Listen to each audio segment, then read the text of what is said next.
Talk Art tonight. And tonight we have two wonderful women for the show, and they both have something in common. They both are involved in women's activism in art. One is from San Francisco and one woman is from Santa Cruz. And the first person we're talking to tonight is Priscilla Otani. Priscilla, thank you so much for coming here tonight. Thank you for having me. Great. I'm so glad you're here. I would first like to see, now I have a note here about corporate America and you. Now what does corporate America have to do with San Francisco art, you, and women's art activism? Well, I've been spending most of my career in the corporate side, but throughout that period of 20 or 30 years, I have been doing art and I've also been writing. And I decided when I started my career in corporate life that I will try to retire at age 50. Okay. If I made enough money. Okay. And actually I was very lucky. I was able to retire at 49 and start a full-time career as an artist. So in your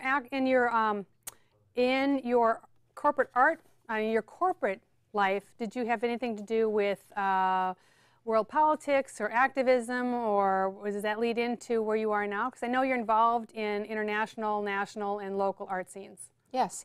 Interestingly enough, my career in corporate life started in human resources, which then really prepared me for the last job that I had in my corporate life, which is really to lead a global organization in a large corporation where we monitored factories for human rights issues. And my staff, I had 120 staff members around the world, all local nationals, many of them NGOs. And NGO stands for? Non-governmental organization individuals. So people who are working, doing everything from monitoring human rights abuses as an outside entity to advocating for women in factories, et cetera, et cetera. Oh, wow. So your company that you were working for, this national or this large corporation that you were working for, was very concerned about issues like they felt that those were important values, that they produce their goods. They didn't own any factories, but that they contract with factories that had ethical standards. Okay, so you brought that information and all that good research into your art life, because you are involved in NGO now in WCA, and your women's art movement and WCA, Women's Caucus for Art. Yes. And you are involved in many different aspects. So let's move into the art world. Okay. Yes, I'm a member of Women's Caucus for Art, a large national organization that was founded in 1972 in protest. And the protest was really about the fact that there weren't any women tenured faculty or board members in key arts organizations and institutions. And they decided that there needed to be a voice for women, and it was really an opportunity for women educators, art educators, and artists to get together and talk about themselves. Are they, so this was like a face to put on the Guerrilla Girls type of issues that they were bringing up, which I think their key phrase is, why do we have to be naked to be in museums? That's right, that's right. So they were hiding behind a mask because they were protesting. Yes. I mean, literally picketing, but this is more of actually an organization of women who were more vocal, and they wanted to show their faces and give papers and that's right. They wanted to stand up to the male-dominated academic environment and also the male-dominated museum environment, where many of the works shown were not women's works. They were all men's. They've made a little difference. Yes, they made a lot difference. A lot of difference. A lot of difference. And there's a women's art museum in DC, which I belong to and have been to several times. It's wonderful, wonderful place. Plus, the Women's Caucus every year honors women of achievement through the Lifetime Achievement Award. Right. And we're actually going to be having one very shortly in Chicago. In Chicago, and it's going to be in February. Yes, and every year there's different places around the country. That's right. Because there's chapters all over the country. That's right. We have 26 chapters located throughout the United States. And there's several in California, right? There's 7? I think there is 7. Yeah. Yes. Okay. Now, I also want to talk about your work, because I know your work expresses how you feel about many women's issues, not just women in art, like WCA does, right? So women in art, WCA focuses on women in art and getting their artwork out in public. And your work, personal work, is about personal issues of women. Yes. So we have some slides to show. If Fred could bring up the, we've got 8 slides. Here we go. Now the first one is a head in the clouds with some footwear. Yes. This is part of a series called The Enigma of the Invisible. Oh, first one, actually, we're backed up here. We're going to look. We've got a hat on a face that has mustard seeds. Okay. This along with 16 other images that I created is part of a series called The Enigma of the Invisible. I was really struck by how the issues that the U.S. government was grappling with illegal immigrants, sometimes even sexual slavery, even within the United States. People who worked in jobs as immigrants or illegal aliens, or even imported guest workers, how they toil away in anonymity, and yet they are essential parts of the U.S. economy. So, for example, the image of the head with the sandals, this is really representing guest workers, those people who may be working in massage parlors. Men go to these things, but they don't really care about who these individuals are. They're going for their own pleasure and their satisfaction. And I really wanted to find as many occupations as possible where the workers had, were doing this because they needed the money or because they were contracted. If you go to any restaurant, for example, who is in the back washing dishes? And that's the name of this piece, right? Who washes the dishes? Yes. Right. Who is in the back washing dishes? Right. And without the washing of the dishes, would there be a restaurant? And all these pieces are digital images that you did in 2007? Yes. Okay. And so you have how many? You said you have 16 of these? 16 in total, yes. Okay. I think we're going to move on to another series here. All right, before we move on, here we go. We're on to another series. It looks like it's a robot or some sort of space person, but there's a real face in there. There's a beautiful young man's face in there. Yes, this is my hero series, and I actually have 16 of these images, and they're quads. So they're 4 robots with individual faces, and they're repeated. And the faces that you see inside the helmet are actually photographs of soldiers who were killed during World War II. They're Japanese soldiers, however, and they are enshrined as gods in the War Shrine in Tokyo. Wow. What was really interesting when I went to visit that shrine was, first of all, how creepy it was, how very nationalistic it was about Japan. But the last set of rooms in that shrine were actually many rows of photographs of soldiers who had died on behalf of their country. And of course, the vast majority were very young. Yeah, very young and beautiful, both these photos. Now we're looking at a bushy eyebrows doll. Yes. I love to participate in the annual Altered Barbies exhibition in San Francisco. So this is a digital image. So you morphed a Barbie with a friend? Yes, These are self-perception images, and how many of us have a perception of being the ideal beauty.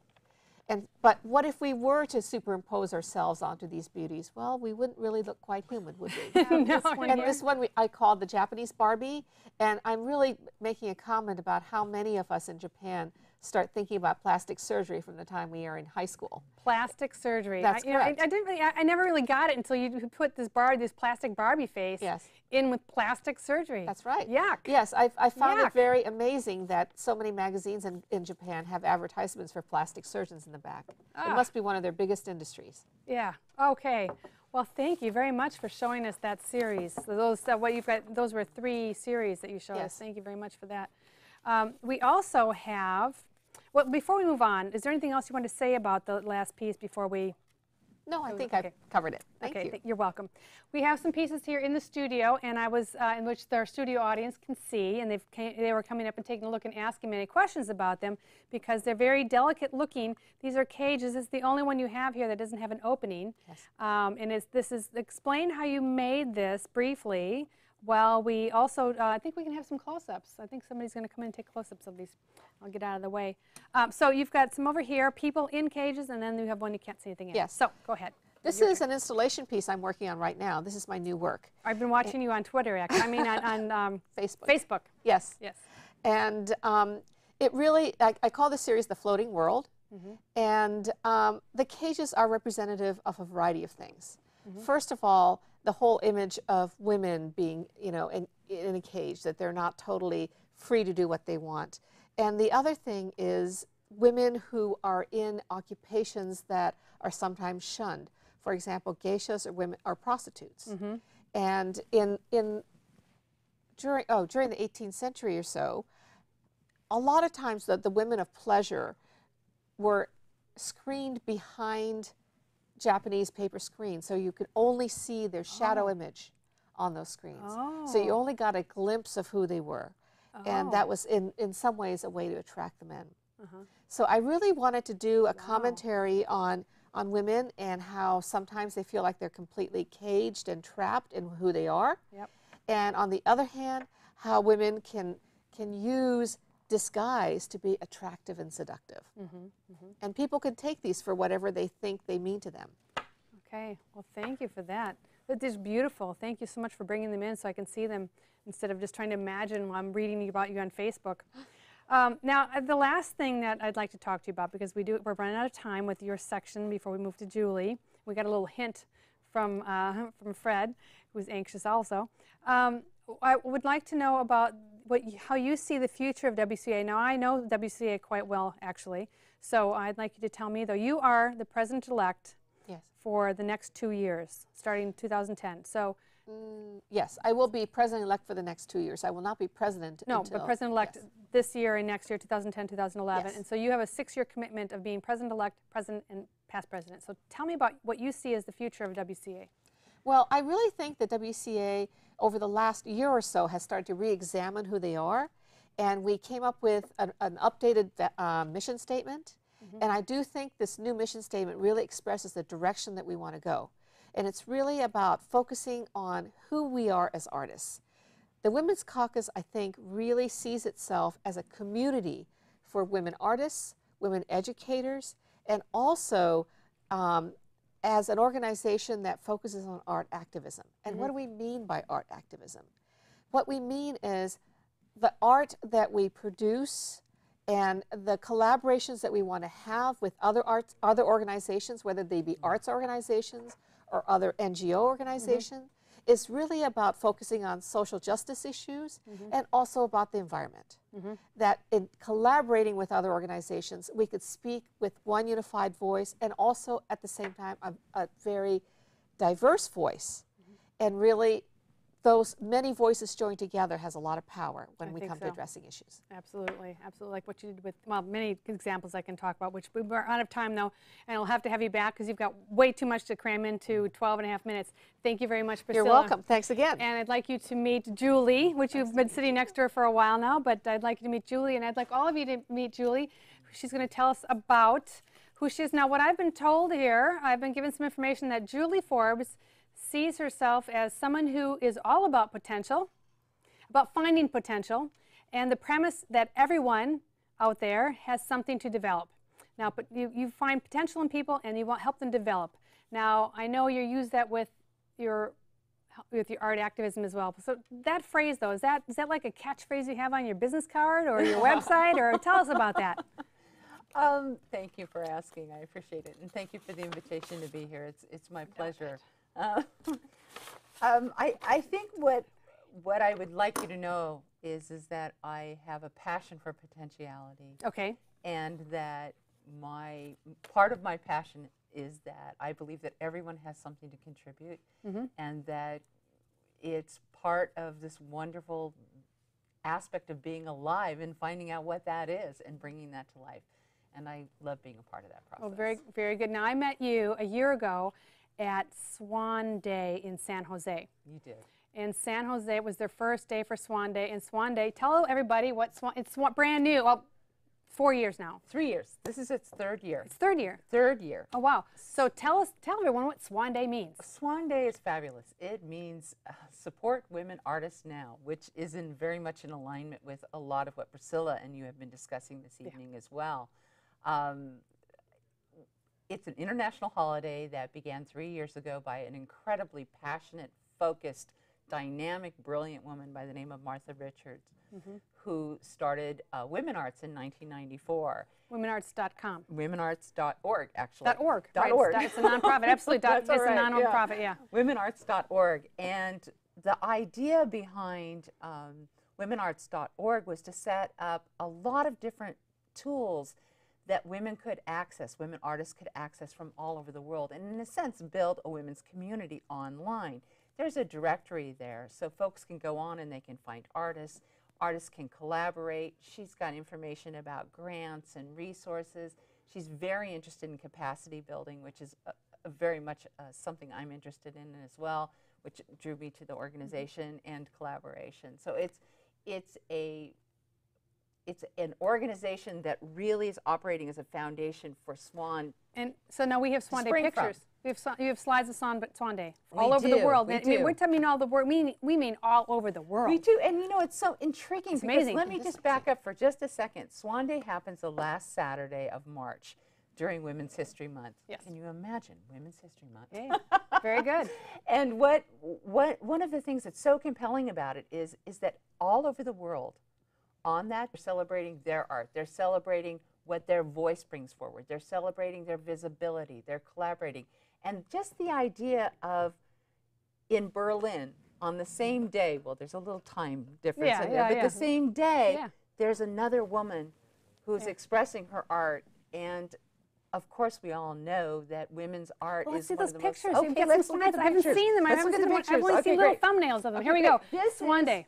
This is Swan Day postcard for this year, 2010. One of the things that's on Women Arts, You don't want to make sure you state your microphone. That's all. Oh, thank you. Yeah. One of the things that's on Women Arts website is a lot of free tools, and this is an example of the international. Okay, and that's now. Can you do swan.org also? Swan.org will You take can you do Swan Day. Okay. Yeah. And now here we have the woman who used.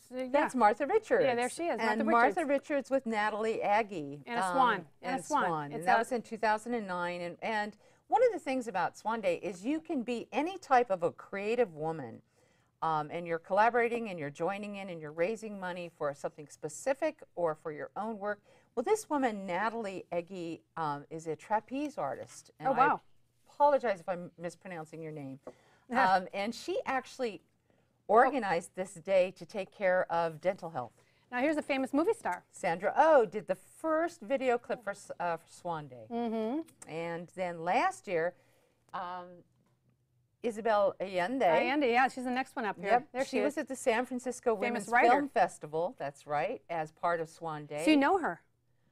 You met her? I met her. You know her like you know me? I know you better than I know her.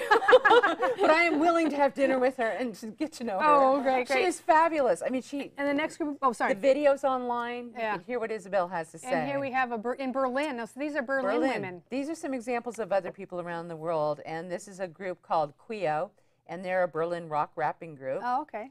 Then the next image is a speaker at Swan Day in Ghana. Wow.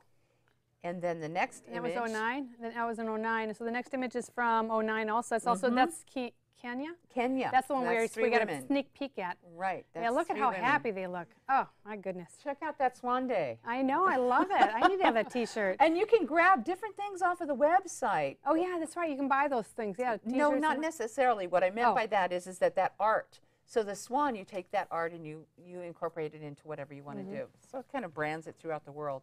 The next is the Lincoln Center panel. So that was a very Lincoln Center panel for for Swan. Yeah, for Swan. Oh, so in New York City. Yeah. Oh, now what year was that? That was last year. A lot of these images are from last year. From last year. Yeah, but this is only the third year. So what are you going to do? It's only the third year. Yeah. Well, I really could have sworn last year was the third year because that was our first year. Here we've got another picture up already. But I want to talk about how the year. So why would we have thought? Why were we? I mean, I was part of the organizing last year. Why do we think that was the third year? I mean, how could that? I don't know. That's really bizarre. Really, I think just. I don't know. Maybe it was because it had already been in how many countries last year? Or the first year, how many countries in the first? 170. The first year was 170? And then almost 180 the second year. I mean, but that's why I thought it couldn't have been the second year. I know, it's pretty amazing. It's pretty incredible. Yeah. It's pretty incredible. So 170 the first year. Approximately. Countries, not cities, countries. No, not 170 locations. Locations, and how many countries though? I think it was 8. 8 countries. I think it was 8, pretty much worldwide. I think there's only 183 countries in the whole world. Okay, that makes sense. All right, now we're getting some statistics. There was 500 countries involved. Okay, and then, so now this is the third year.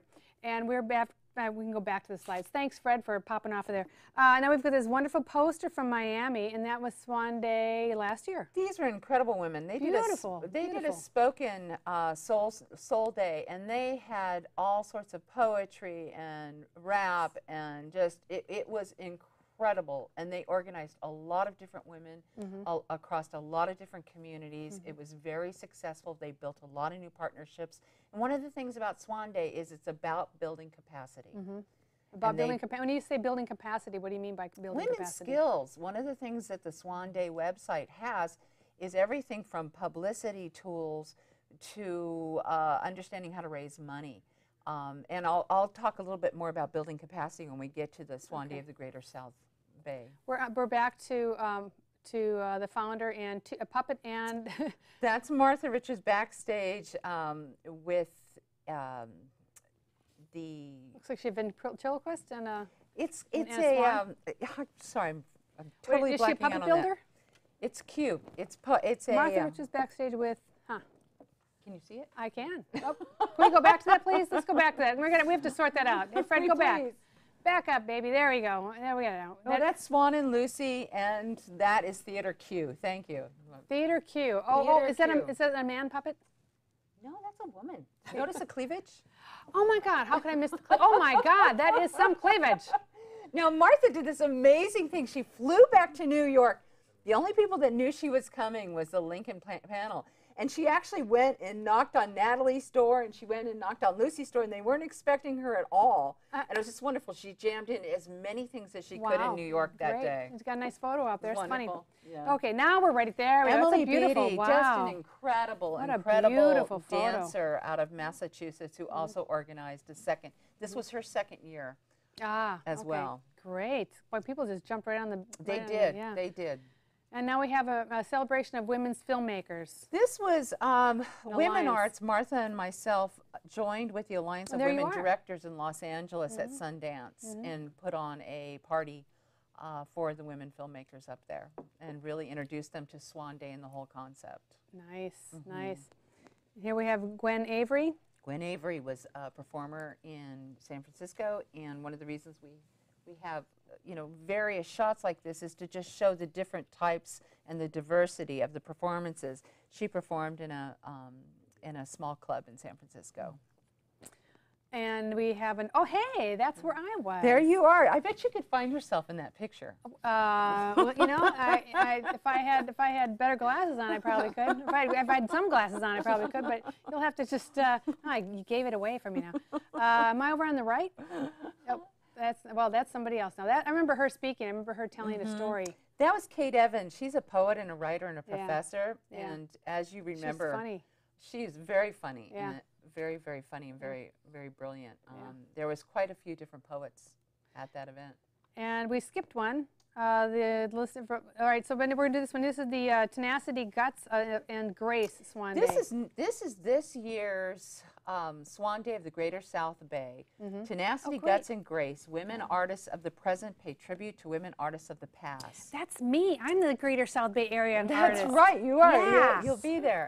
And it's fabulous. It's being co-chaired by Patty Linder Dodd and Jade Bradbury.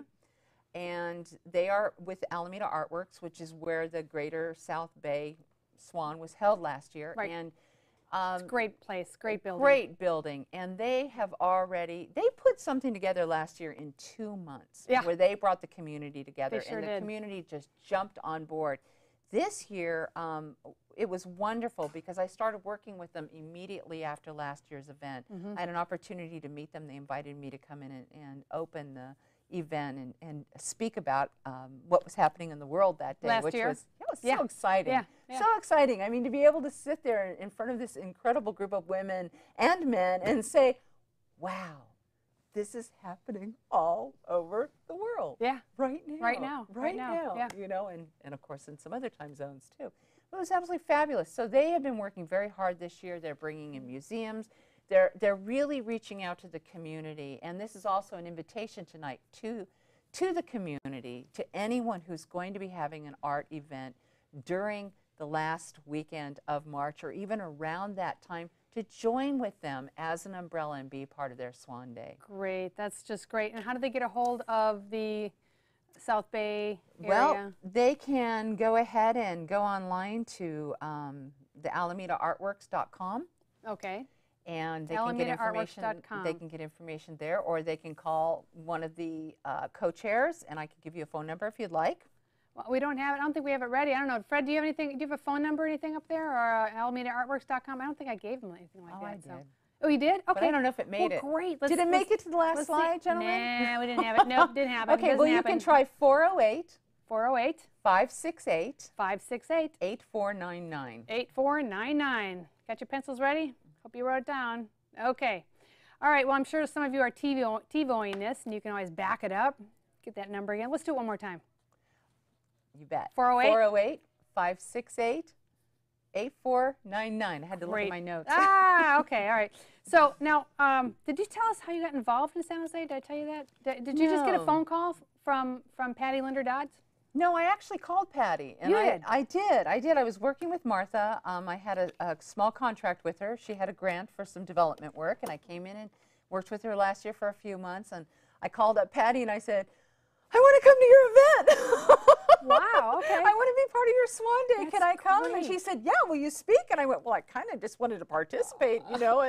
And I said, sure, I'd love to speak. And that's how I got there. That's great. That's great. Well, you know, I'm so happy that I met you, and I'm glad you came to that one. I'm glad you're coming to the next one. I don't know if you're going to come all the way down from San Francisco to the San Jose one. It's the last Saturday of March. Well, I certainly need to look at my calendar, but it sounds wonderful. Yeah. It sounds wonderful. Well, I'm sure you've got something up in San Francisco because it is based in San Francisco, so you've got to look around and see what's happening. Yeah, I will. Yeah, like one more organization to be involved in. I mean, you're involved. Well, we never did say what the NGO you were involved. She's actually involved in the NGO in the United Nations for WCA. She's been that seat for a couple years. Yes, couple years. Yes. Yeah. So there's been a lot of overlap with. It's fabulous. Yeah. So I think we're out of time, and I need to thank both of you for coming. Thank you so much. My pleasure. And thank you. And let's have a nice toast. Yay. Yay. To women, everywhere. Yes. All right.